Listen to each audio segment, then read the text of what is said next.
അത് നമുക്ക് അത് രാജ്യം അറിയാമായിരുന്നല്ലോ. ഇന്നലെ നമ്മളെ പ്രധാനമന്ത്രിയുടെ ടൂർ അവസാനിച്ചു, ഇന്ന് പ്രഖ്യാപിക്കും. അത് തിരഞ്ഞെടുപ്പ് കമ്മീഷൻ ഇപ്പോൾ അങ്ങനെയാണ്. തിരഞ്ഞെടുപ്പ് ഇതിപ്പോൾ ഇന്നത്തെ ഈ തിരഞ്ഞെടുപ്പ് മാത്രമല്ല, കഴിഞ്ഞ കുറേ നാളായിട്ടുള്ള തിരഞ്ഞെടുപ്പുകൾ അറിയാം. തിരഞ്ഞെടുപ്പുകളുടെ തീയതി വരെയാണ് ഇപ്പോൾ ഒറ്റ മാർഗ്ഗമേ ഉള്ളൂ. എന്നാണ് നമ്മുടെ പ്രധാനമന്ത്രിയുടെ ഇലക്ഷൻ ടൂർ അവസാനിക്കുന്നത് പ്രഖ്യാപനമായിട്ട്. അത് കഴിഞ്ഞാൽ എപ്പോൾ ഏത് സമയത്ത് വേണമെങ്കിലും ഇലക്ഷൻ പ്രഖ്യാപിക്കാം. ഇന്നലെ അത് കഴിഞ്ഞു. ബംഗാളിലും ആസാമിലും ഇന്ന് പ്രഖ്യാപനം. സമ്പൂർണ്ണ സജ്ജം. നേരത്തെ പ്രഖ്യാപിക്കുന്നതാണ് ഞങ്ങൾ ധരിച്ചത്. അതനുസരിച്ച് ഞങ്ങൾ തയ്യാറായിരുന്നു. പക്ഷേ ഇതിങ്ങനെ നീട്ടിക്കൊണ്ടുപോകുന്നതുകൊണ്ടാണ് കുറേ ആൾക്ക് മാനിഫെസ്റ്റോ ഓരോ ദിവസം ഇങ്ങനെ ഇറക്കിക്കൊണ്ടിരിക്കാൻ പറ്റുന്നത്.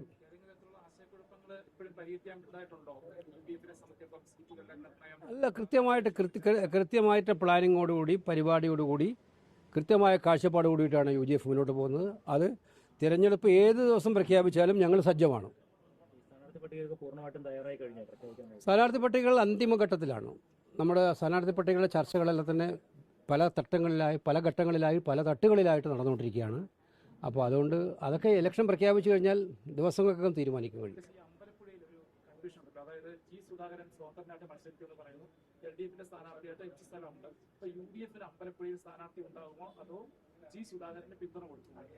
അല്ല, UDF അമ്പലപ്പുഴയിൽ സ്ഥാനാർത്ഥികൾ ഉണ്ടാകുമെന്നൊരു ചോദ്യം എന്താ ഇപ്പം അങ്ങനെ വന്നിരിക്കുന്നത്?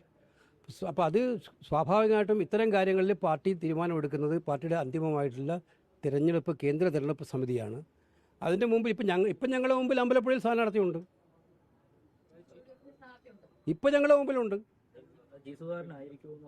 അല്ല, അതിപ്പം ഞാൻ പറഞ്ഞല്ലോ, എനിക്ക് ജ്യോത്സ്യം വശമില്ല. എന്താണ് നാളെ സംഭവിക്കാൻ പോകുന്നുള്ളത് അറിയാൻ അതോട് ചോദിച്ചാലേ പറ്റുള്ളൂ.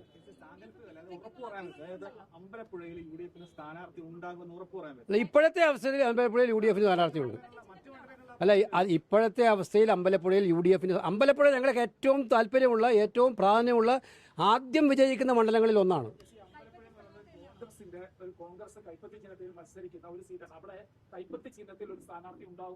തിരഞ്ഞെടുപ്പിലത്തെ എല്ലാ കാര്യങ്ങളും നിങ്ങളോട് പറയാൻ നോക്കിയാൽ പിന്നെ ഞങ്ങൾക്ക് എന്താ വെച്ചിരിക്കുന്നത് ബാക്കി? അതുണ്ടോ? ഞങ്ങളെ സംബന്ധിച്ചിടത്തോളം ഏതൊക്കെ സീറ്റുകളിൽ എങ്ങനെയൊക്കെ മത്സരിക്കുന്നുള്ള കാര്യം ഞങ്ങൾ തീരുമാനിക്കുന്നുണ്ട്. അമ്പലപ്പുഴയിലും അക്കാര്യത്തിൽ തീരുമാനിക്കുന്നുണ്ടാവും.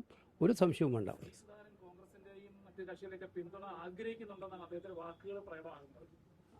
എനിക്കറിയില്ല അതിനെക്കുറിച്ചിട്ട്.